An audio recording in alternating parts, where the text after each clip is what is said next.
is about gender roles, or these articles, gender in Korea. Some change has occurred, certainly. Women are more likely to have jobs. On the other hand, the jobs are likely to be low-level jobs. Many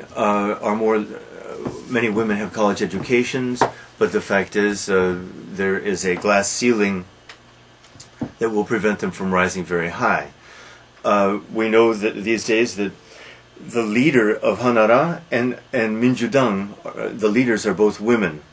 This is nice, but symbolic of it has very little depth and very little deep significance, but it is symbolic of an effort to reach out to women because they vote, of course. Changes have occurred. Generally, the big topic that engulfs everything is westernization.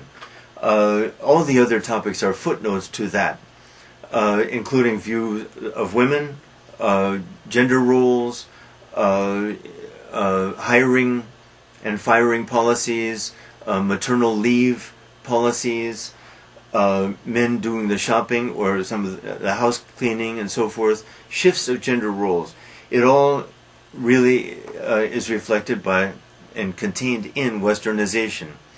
It's interesting any attempt to evaluate westernization will get involved in very complex pluses and negatives. One negative that's becoming very evident is the now high divorce rate in Korea.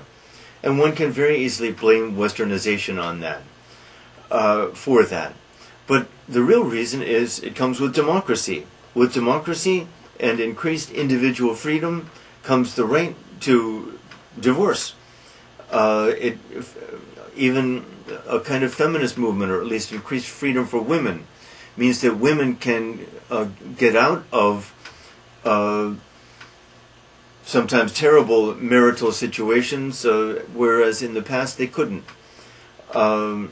So this has good and bad. This is not dealt with much in this article, which again is pretty superficial too. But this divorce rate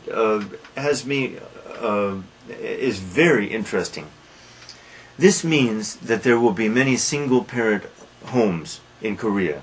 This means that children will be raised often by one parent. Now, in the past this has been the father, because the father almost automatically got custody of the children. Though that's changing now. Again, westernization.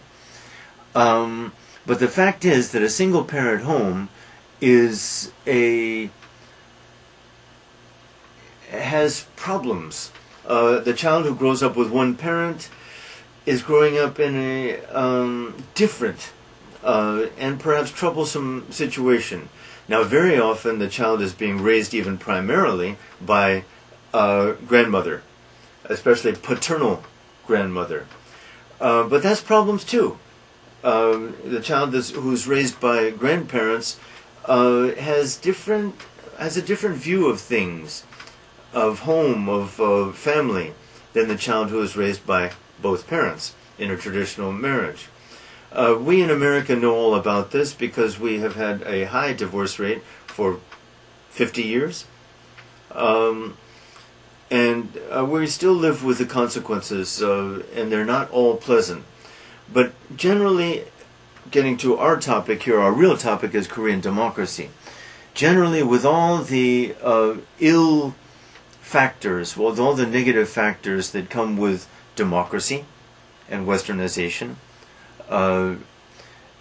the much more good than harm, I think, comes out. Individual freedom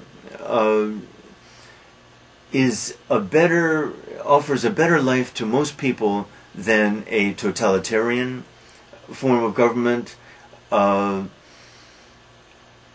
I think in the end there's no questioning that. It's not ideal, but it's better than the alternatives.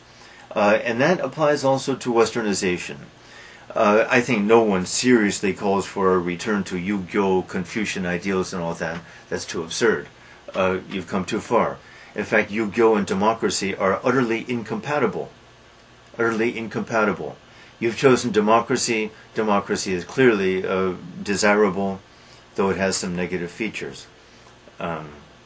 Interesting stuff.